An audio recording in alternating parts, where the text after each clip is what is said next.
Master of Bible theology 2వ సంవత్సరం వారికి నియమింపబడిన 7వ పాఠము హ్యూమన్ జీనోమ్ ప్రాజెక్ట్.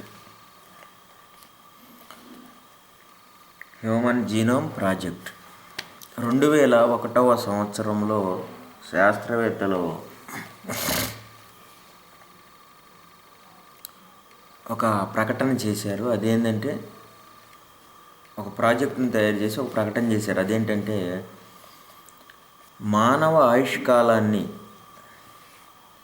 1200 సంవత్సరముల వరకు పెంచవచ్చు అని దానికి డేట్ కూడా ఇచ్చారు. 2003వ సంవత్సరం కల్లా ఈ యొక్క ప్రాజెక్ట్ని మనం పూర్తి చేస్తాం అని గొప్పగా చెప్పుకున్నారు. సృష్టికర్త పైన అయిపోయిందని వాళ్ళు బేరాలు పలికారు. ఇక మనిషి ఆయుస్సును పెంచుకోవచ్చు, మృత్యుంజయుడుగా ఉండవచ్చు అని ఈ హ్యూమన్ జీనోమ్ ప్రాజెక్ట్ని ప్రవేశపెట్టారు. దీనివల్ల మానవ దేహంలోని జన్యువుల రహస్యాన్ని ఛేదించటం శాస్త్రవేత్తలకు, ప్రపంచానికి ఇది అద్భుతమే. కానీ బైబిల్ తెలిసిన క్రైస్తవులకు మాత్రం ఇది అద్భుతం కాదు. ఇది సామాన్యమైన విషయమే. ఎందుచేతనంటే సృష్టికర్త అయిన దేవుడు తాను రాయించిన బైబిల్ నందు ఏం చెప్పాడో చూస్తే హెబ్రీ పత్రిక 2వ అధ్యాయం 6-8లో, నీవు మనిషిని జ్ఞాపకం చేసుకొనుటకు వాడు ఏపాటివాడు, నీ చేతి పనుల మీద వానికి అధికారం అనుగ్రహించితివి అంటున్నాడు. అలాగే కీర్తనలో 8వ అధ్యాయం 1-4, నీ చేతి పని అయిన నీ ఆకాశములను నీవు కలుగజేసిన చంద్ర నక్షత్రములను నేను చూడగా, నీవు మనిషిని జ్ఞాపకం చేసుకొనుటకు వాడు ఏపాటివాడు, నీవు నరపుత్రుని దర్శించుటకు వాడు ఏపాటివాడు, నీ చేతి పనుల మీద వానికి అధికారం ఇచ్చి ఉన్నావు అని చెబుతున్నాడు. అంటే దేవుడు చేసినటువంటి పనులపైన మనుషులకు దేవుడు అధికారం ఇచ్చాడు. ఆకాశం పైన, సూర్య చంద్ర నక్షత్రములపైన, భూమి మీద ఉన్నటువంటి జంతువులు, అడవి మృగములు, పక్షులు, గొర్రెలు, సముద్ర మత్స్యములు, వీటన్నిటిపైన మనిషికి దేవుడు పట్టును ప్రసాదించాడు. వాని పాదాల కింద సమస్తాన్ని ఉంచి అధికారం ఇచ్చాడు అని దేవుడు ఇక్కడ చెబుతూ, వాన్ని దేవుని కంటే కొంచెం తక్కువనిగా చేశావు, పేరు ప్రఖ్యాతులతో కూడిన కిరీటాన్ని మనిషికి ధరింపజేసావు అని ఇక్కడ చెబుతున్నాడు. ఇక మనం చూస్తే ఈ యొక్క శాస్త్రవేత్తలు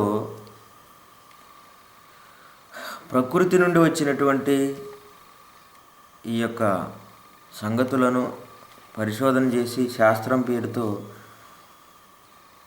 గొప్పగా ఉన్నప్పటికీ దేవుణ్ణి పక్కన పెట్టారు. కాబట్టి అప్పటి నుండి శాస్త్రవేత్తలకి వాళ్ళకి ఓటమి ఎదురవుతుంది. ఇక హ్యూమన్ జీనోమ్ ప్రాజెక్టుని గురించి ఆలోచిస్తే దీన్ని తెరపైకి తెచ్చిన వ్యక్తి గ్రెగర్ మెండల్.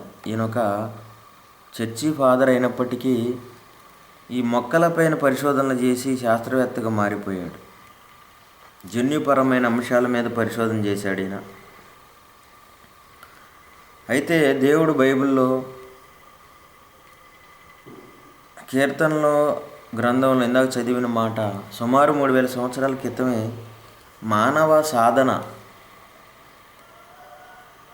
ఇందులో వెలువడే అద్భుతాలు ప్రవక్తల ద్వారా చెప్పాడు. ఈ చర్చి ఫాదర్ అయినటువంటి గ్రెగర్ మెండల్ తాను చదివి చెప్పవలసినటువంటి బైబిల్ పాఠాలను విడిచిపెట్టి జన్యుశాస్త్రంలోని ప్రాథమిక సత్యాలను ప్రయోగపూర్వకంగా నిరూపించాడు. మొక్కల మీద, జంతువుల మీద ఎక్కువ పరిశోధన చేశాడు. బఠానీలో మొక్కలతో ప్రయోగాలు చేసి చెప్పాడు ఎన్ని తల్లిదండ్రుల ఆధారంగా ఈ తల్లిదండ్రుల వల్లనే లక్షణాలు సంతానానికి అనువంశికంగా వస్తాయని చెప్పాడు. అందుకు కారణమయ్యే కారకాలు అందులో ఉంటాయని చెప్పాడు. అందుకే పిల్లి నుండి పిల్లి, కుక్క నుండి కుక్క, జంతువులకు ఇలాగా అనువంశికంగా వంశ లక్షణాలు వస్తాయని చెప్పేశాడు సంకరణం. అంతేకాకుండా పరిశోధనలు చేసి వివిధ జాతుల మధ్య సంకరణం చేశాడు.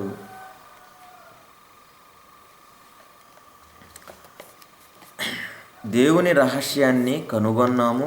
మనిషి సృష్టిలో పెట్టడానికి దేవుడు ప్రయోగించిన పరిజ్ఞానం మాకు తెలిసిపోయింది కనుక మానవాయుష్కాలాన్ని 1200 సంవత్సరాలు పెంచుతామని 2001 సంవత్సరంలో నాసా శాస్త్రవేత్తలు ప్రకటించారు. అప్పటి అమెరికా అధ్యక్షుడైనటువంటి బిల్ క్లింటన్ కూడా ఇక సృష్టికర్త పని అయిపోయిందని వాళ్ళందరూ అనుకున్నారు. అయితే హ్యూమన్ జీనోమ్ ప్రాజెక్టు 2003 సంవత్సరానికి పూర్తవుతుందని అనుకున్నారు. అప్పటికల్లా రిజల్ట్ వస్తుంది అనుకున్నారు, కానీ అది ఫెయిల్ అయిపోయింది. 2003 సంవత్సరంలో హ్యూమన్ జీనోమ్ ప్రాజెక్టు ఫెయిల్ అయింది. ఎందుకు ఫెయిల్ అయిందంటే ఈ శాస్త్రవేత్తలు కనుక్కున్న మరొక విషయం ఏంటంటే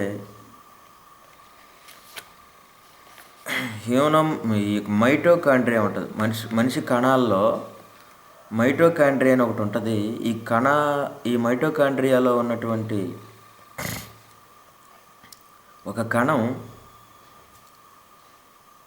సైటోక్రోమ్ సి అని ఒకటి ఉంటుంది. ఇది అన్ని కణాంగాలకి శక్తిని విడుదల చేస్తూ ఉంటుంది. దీన్ని కనుగొన్న అమెరికాలోని బ్రిస్టన్ యూనివర్సిటీకి చెందిన ఒక శాస్త్రవేత్త జార్జ్ మెక్లెండే.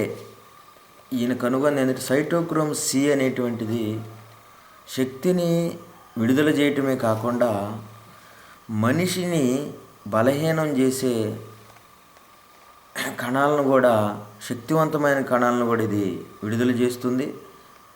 మానవ దేహంలో ఉన్న ఈ సైటోక్రోమ్ సి వల్ల మనిషి మరణానికి కూడా దగ్గర పడుతున్నాడు అనేది ఇది తెలియజేసేసరికి ఈ యొక్క హ్యూమన్ జీనోమ్ ప్రాజెక్టు ఫెయిల్ అయిపోయింది. దాన్ని ప్రవేశపెట్టిన శాస్త్రవేత్తలు కూడా చనిపోవటం జరిగింది. దీనికి కారణం ఏంటంటే మానవ ఆయుష్కాలం పెంచటం మనిషికి సాధ్యం కాదు. ఎందుకంటే దేవుడు మానవ ఆయుష్కాలాన్ని సుమారు 60, 70, 80 సంవత్సరాలకే కుదించేశాడు. ఆరోగ్యం పట్ల ఎన్నో సూచనలు, జాగ్రత్తలు పాటించినప్పటికీ మనిషి ఆయుష్కాలం తగ్గిపోయింది. 90 సంవత్సరాలు, 100 సంవత్సరాలు, మహా బతికితే 110, 120, 130 సంవత్సరాలు కూడా బతుకుతారు. పెద్దలైన వారు 100 ఏళ్ళు వర్ధిల్లు, 1000 సంవత్సరాలు బతుకు అని చెప్పేసి ఊరక మాట అంటారే తప్ప 200 సంవత్సరాలు, 500 సంవత్సరాలు, 1000 సంవత్సరాలు బతకమని దీవించరు. కారణం అలా బతికిన వాళ్ళు ఎవరు కూడా లేరని మనకు తెలుసు. 100 నుంచి 200 సంవత్సరాలు కాదు కదా, ఏకంగా 1200 సంవత్సరాలు పెంచుతామని శాస్త్రవేత్తలు ప్రగల్భాలు పలికి ప్రజలను కలవరపెట్టారే కానీ వాళ్ళు కూడా ఫెయిల్ అయిపోయారని చెప్పచ్చు. గ్రెగర్ మెండల్ మానవ శాస్త్రం పైన పరిశోధనలు చేసి మానవ దేహాన్ని విభజన చేశాడు. ఏంది మొండెం, తల, కాళ్ళు, చేతులు అంటూ జీర్ణ వ్యవస్థ, ప్రత్యుత్పత్తి వ్యవస్థ, విసర్జక వ్యవస్థ, రక్త ప్రసరణ వ్యవస్థ, నాడీ మండల వ్యవస్థ అని 5 భాగాలుగా విభజించాడే తప్ప యేసుక్రీస్తులో దాగి ఉన్న జీవాన్ని ప్రకటించాల్సిన ఈ శాస్త్రవేత్త బఠానీ మొక్కలపై పరిశోధన చేశాడు. కానీ క్రీస్తు శకంలో 1వ శతాబ్దంలో మొక్కలపై పరిశోధన చేసిన మహా వ్యక్తి ఏం చెప్పాడు చూస్తే 1 కొరింథీ 15:35. అయితే మృతులు ఎలాగూ లేతురు, వారెట్టి శరీరంతో ఒత్తురని ఒకడు అడుగును. ఓ అవివేకి, నువ్వు విత్తినది చచ్చితేనే కానీ బతికించబడదు కదా. నువ్వు విత్తుదాన్ని చూడగా అది గోధుమ గింజ అయినను సరే, మరి ఏ గింజ అయినను సరే, వట్టి గింజనే విత్తుచున్నావు కానీ పుట్టబోవు శరీరమును విత్తుటలేదు. అయితే దేవుడే తన చిత్త ప్రకారము నీవు విత్తిన దానికి శరీరము ఇచ్చును. ఇక్కడ అపోస్తలుడైన పౌలు గారు ఒక మంచి శాస్త్రవేత్తగా విత్తనము మొలకెత్తుతుంది, అది భూమిలో నాటబడి చచ్చిపోయినప్పుడే. ఆ తర్వాత దానికి మరొక జీవితం మొక్కగా వస్తుంది అని చెబుతూ దాని ద్వారా మనిషికి రాబోయే మహాదశ పునరుద్ధానం గురించి ఆయన చెప్పాడు. కానీ మొక్కల మీద ఇంకా పరిశోధనలు జరిగాయి, జన్యుశాస్త్రానికి బాటలు పడ్డాయి. 1965 సంవత్సరంలో సర్ హర్గోవింద్ ఖురానా అనే శాస్త్రవేత్త న్యూక్లియాయిడ్లను చేర్చి జన్యువుల్లో మార్పులు తేవచ్చని ప్రతిపాదించాడు. ఆ తర్వాత ఇంకా 1960-70లో ఇంకా ప్రయోగాలు జరిగాయి. ట్రాన్స్ జెనెటిక్ ఇంజనీరింగ్కి బాటలు పడ్డాయి. ఈరోజు మనం చేస్తున్న టెస్ట్ ట్యూబ్ బేబీ, క్లోనింగు, ఇవన్నీ కూడా వీటి నుంచే వచ్చాయి. అంటే జంతువుల్లో, మొక్కల్లో, మనుషుల్లో ఈ ట్రాన్స్ జెనెటిక్ ఇంజనీరింగ్ వల్ల జన్యువుల్లో ఉన్నటువంటి లోపాలు తీసివేసి ఉపయోగకరమైన లక్షణాలను అతికించటం అన్నమాట ఇది. ఉదాహరణకి ఈ ట్రాన్స్జెనెటిక్ ఇంజనీరింగ్ వల్ల పంటలు అధికంగా పండటానికి హైబ్రిడ్ విత్తనాలు ఉత్పత్తి చేస్తారు. అధికంగా పంటలు ఉత్పత్తి ఎక్కువగా పండించవచ్చు. ఇలా పరిశోధన సాగిన తర్వాత డిఎన్ఏని కనుగొనే స్థాయికి మనిషి వచ్చాడు. డిఎన్ఏ అంటే డిఆక్సిరైబో న్యూక్లిక్ యాసిడ్, అంటే మనిషి కణంలో ఉన్న ఒక మూల పదార్థం. బ్రిటన్లో ఉన్న శాస్త్రవేత్త జాన్ హ్యారిస్ అనే వ్యక్తి దీన్ని విశ్లేషించి ప్రకటించాడు అన్నమాట.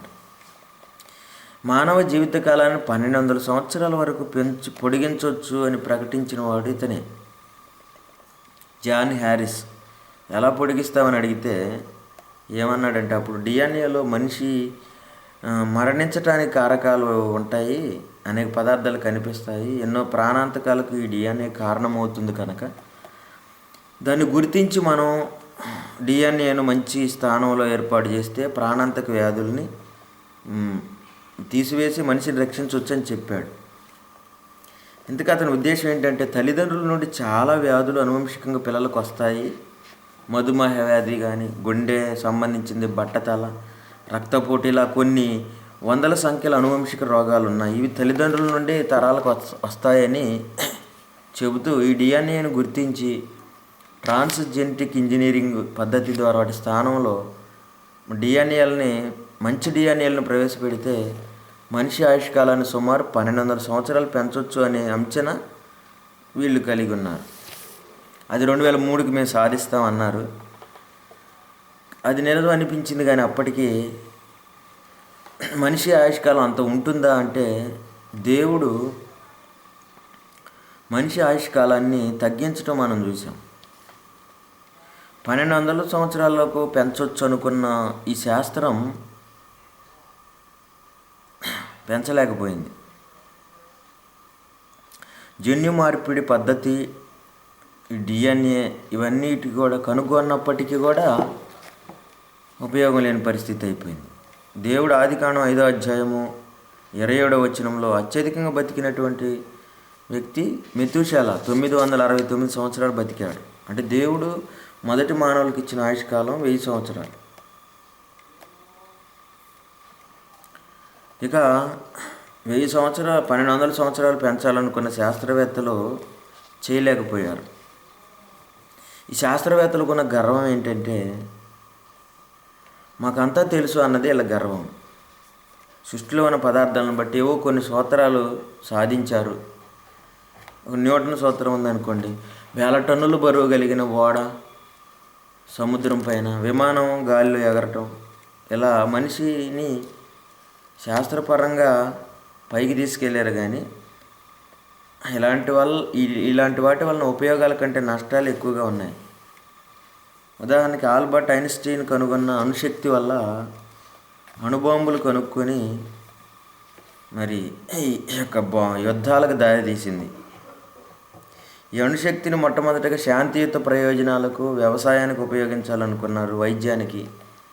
కానీ ఇది మారణాయుధాలు తయారు చేసే దానికి ఉపయోగించబడటం జరిగింది. అందుకే 1945లో ఆగస్టు 6-9 తేదీల్లో హీరోషిమా నాగసాకిపై అమెరికా అణ్వస్త్ర ప్రయోగం చేసి 2 లక్షల మంది ప్రాణాలు తీసేసింది. కాబట్టి ఈ పదార్థం కనుగొంట ఆల్బర్ట్ ఐన్స్టీన్కి బాధ కలిగించింది అప్పుడే. ఇక రెఫ్రిజిరేటర్స్ వాడకం వలన ప్రియాన్ అనే వాయువు వెలువడి ఓజోన్ పొర దెబ్బతింటుంది. కాబట్టి శాస్త్రవేత్త కనుగొన్న దానివల్ల ప్రపంచానికి నష్టాలు ఎక్కువ అని శాస్త్రం కళ్ళు తెరిచింది. కాబట్టి శాస్త్రం ఎప్పుడు కూడా ప్రస్తుతం ఉన్న ప్రయోజనాలను దృష్టిలో పెట్టుకొని తయారు చేస్తుంది, కానీ తర్వాత ఎలాంటి నష్టం వస్తుందో తెలుసుకోవటం లేదు. ఇప్పుడిప్పుడే శాస్త్రం తెలుసుకుంటుంది, కానీ దేవుడు అలా కాదు. ప్రస్తుత పరిస్థితులను, భవిష్యత్తు పరిస్థితులను అన్నిటినీ పరిగణలోనికి తీసుకొని ప్రకృతిని తయారు చేశాడు.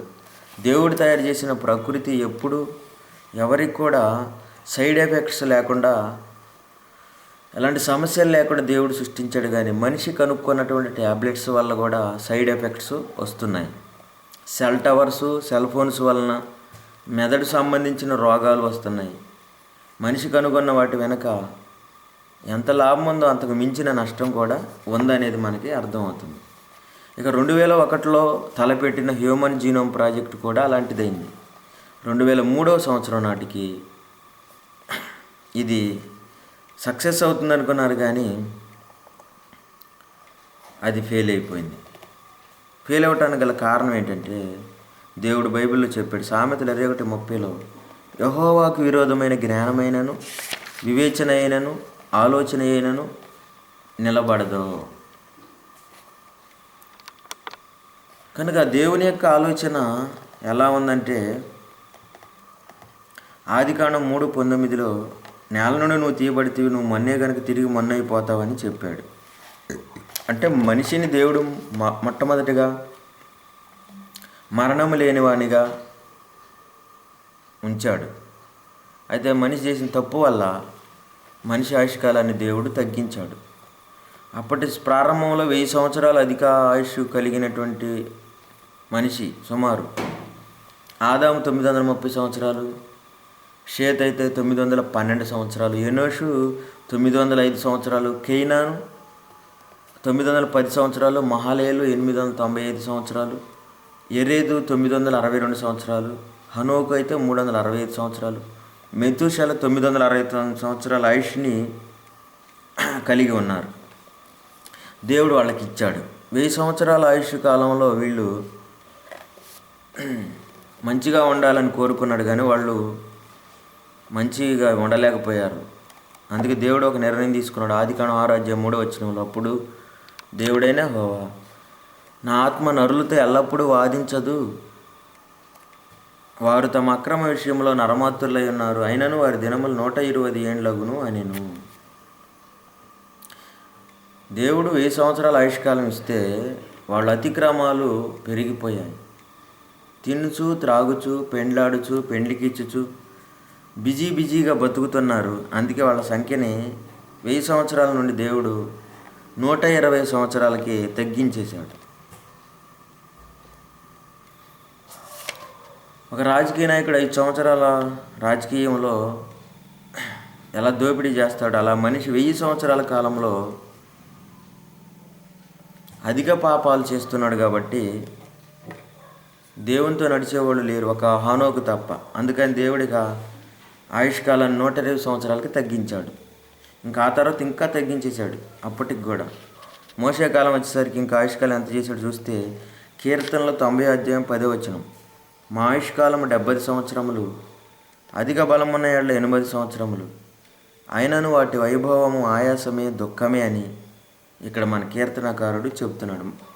వయసు పెరిగే కొద్దీ ఆయాసం రోగాలతో పాటు మనిషికి అసహ్యత పెరిగిపోతుంది. అంత కీర్తనలో 78:50లో వారి జీవమును తెగులునకు అప్పగించేదను అన్నాడు. దీన్ని బట్టి మనిషి చేస్తున్న పాపాలు పెరుగుతున్న కొద్దీ మనిషి ఆయుష్కాలం తరిగిపోతుంది. ఇంకా సుమారు దేవుడు 70 సంవత్సరాలు కుదించేశాడు. కీర్తన 31:15లో నా కాలగతులు నీ వశంలో ఉన్నవి అన్నాడు. అంటే మనిషి యొక్క కాలాన్ని దేవుడు తన చేతిలో పెట్టుకున్నాడు. దీని బాధ్యత ఎవరికి దేవుడు అప్పగించలేదు. కనుక ఆయుష్ పెంచాలన్నా తగ్గించాలన్నా దేవుడు చేయాలి. జీవమరణములు యెహోవా వశంలో ఉన్నాయి. ఇక దేవుడు ఆయుష్ని పెంచడు, తగ్గించడం అనేది ఇప్పుడు జరుగుతుంది. అందుకీర్తనలో 39:5-6లో నా దినముల పరిమాణం నువ్వు బెత్తెడంతగా చేసి ఉన్నావు, నీ సన్నిధిని నా ఆయుష్కాలం లేనట్టే ఉన్నది.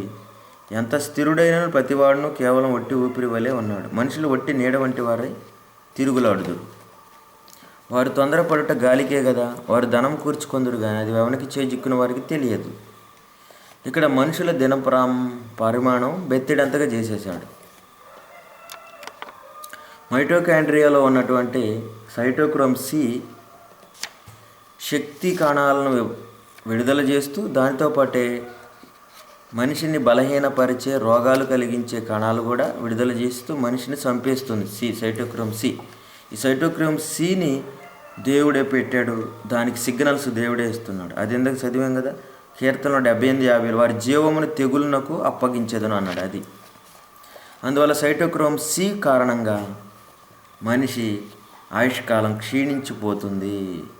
దానినేమైనా మనం సైటోక్రోమ్ సిని అదుపు చేయగలిగితే ఆయుష్ని పెంచవచ్చు, కానీ మనం అదుపు చేయలేము అనేవాళ్ళు శాస్త్రవేత్తలు చేతులు ఎత్తేశారు.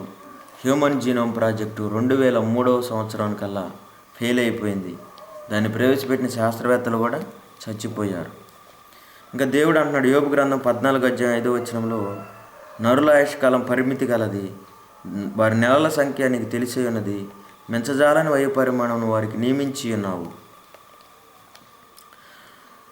సరైన ఆహారం తీసుకొని ఆసనాలు చేసి మంచి వైద్యం తీసుకొని తాత్కాలికంగా పొందిన దేవుడిచ్చిన ఆయుష్కాలం వరకే అది ఉపశమనమే తప్ప ఒక్కరోజు కూడా ఆయుష్ని మనిషి పెంచుకోలేడు. దేవుడు పరిమితి చేసేసాడు, సంఖ్య నియమించాడు. కాబట్టి హ్యూమన్ జీనోమ్ ప్రాజెక్ట్ ఓడిపోద్దని 2002 బైబిల్ను బట్టి జయశాలి పిడి సుందరరావు గారు మరి ఛాలెంజ్ చేసి శాస్త్రవేత్తలను ఆ రోజు సవాల్ చేశాడు. కనుక అప్పుడు చేసింది జరిగింది, శాస్త్రవేత్తలు ఓడిపోయారు, బైబిలే గెలిచింది. ఇక ఒకవేళ దేవుని కోసం ఆయన మాటను నెరవేర్చడానికి బతికితే ఇంకొంతకాలం బతుకుతారు అంతే తప్ప అలా బతికిన వారు బైబిల్లో ఒక ఆయన ఉన్నాడు. ఆయన హిజ్కియా 2 రాజుల 20:1 హిజ్కియాకి మరణకరమైన రోగం వచ్చినప్పుడు ఆ సంగతి ప్రవక్త అయిన యెషయా ద్వారా దేవుడు చెప్పాడు, నువ్వు చనిపోతావని. మళ్ళీ హిజ్కియా దేవుణ్ణి ప్రార్థించాడు కన్నీటితో. ఇంకా దేవుడు 15 సంవత్సరాల ఆయుష్ని పెంచాడు. ఎందుకు పెంచాడంటే యథార్థతను గుర్తు చేసుకొని, హిజ్కియా యొక్క యథార్థతను గుర్తు చేసుకున్నాడు కాబట్టి దేవుడికి అనుకూలంగా ఉన్నాడని దేవుడు ఆయన ప్రార్థన ఆలకించి మరొక 15 సంవత్సరాల ఆయుష్ని పెంచడం జరిగింది. కాబట్టి దేవుని దృష్టిలో యథార్థవంతుడిగా ఉండి భూమి మీద ఇంకా దేవుని పని చేయాలని ఆశ పడితే దేవుడు ఆయుష్కాలాన్ని పెంచుతాడు అంతే తప్ప మానవ స్వార్థ ప్రయోజనాల కొరకు మనిషి ఆయుష్ని పెంచుకోవాలనుకుంటే ఇంచు కూడా పెంచుకోలేడనేది ఈ యొక్క పాఠం యొక్క సారాంశం. హ్యూమన్ జీనోమ్ ప్రాజెక్టు బైబిల్ ముందు తలదించుకుంది. దేవుడు మానవ ఆయుష్కాలాన్ని మూసాడు, దాన్ని తీయటం మనిషికి అధికారం లేదు. తెరవాలన్నా మోయాలన్నా దేవుడే, కాబట్టి ఆయనకు మాత్రమే సాధ్యం. మానవ ఆయుష్కాలంపై బైబిల్ చెప్పిన దాన్ని విడిచిపెట్టి ప్రయోగాలు చేస్తే అవమానాలు ఓటములు తప్పవు. యేసుక్రీస్తు వారు మానవ ఆయుష్కాలం కేవలం 33.5 సంవత్సరాలలో దేవుని పని పూర్తి చేసి చనిపోయి సమాధి చేయబడి తిరిగి 3వ దినాన లేచి ఆయనందు విశ్వాసం ఉంచిన వారికి నిత్య జీవం ఇస్తాను అని చెబుతున్నాడు. కనుక నిత్య జీవము, నిత్యము జీవించే ఆయుష్కాలము ఉండాలంటే దీర్ఘాయుష్ యేసుక్రీస్తునందు మాత్రమే పొందగలం. ఆయన మార్గంలో నడిచి ఆయనలాగా జీవించి దేవుని పనిని పూర్తి చేసి మరణించి పరలోకములో ఆయుష్ను పొందగలం అంతే తప్ప ఈ భూమి మీద మానవ ఆయుష్కాలం పెంచుకోవటం అది సాధ్యమయ్యే పని కాదు. అది ఫెయిల్ అవుతుందని వాక్యము చెబుతుంది.